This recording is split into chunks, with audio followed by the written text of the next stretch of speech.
Alam niyo ba kung paano labanan ng isang taong may malawak na kaalaman sa dark psychology at manipulation? Simple lang, hindi mo sila lalabanan gamit ang emosyon dahil kapag damdamin lang ang ginamit mo, matatalo ka. Kasi sila mismo hindi na umaasa sa damdamin.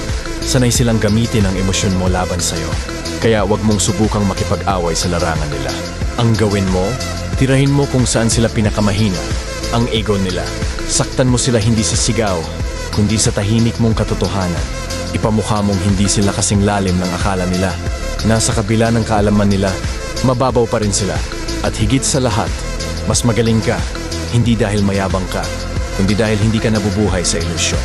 Ipamukha mong hindi sila master, kundi puppet na ginagamit ng sarili nilang ego, habang ikaw, tahimik, pero alam mong ikaw ang tunay na malalim. At sa dulo, ang tahimik na kalmado mo, yung ang pinaka nakakabasag sa kanila. Kasi hindi ka lang nanalo sa laban, sinira mo mismong pinanghahawakan nilang sarili.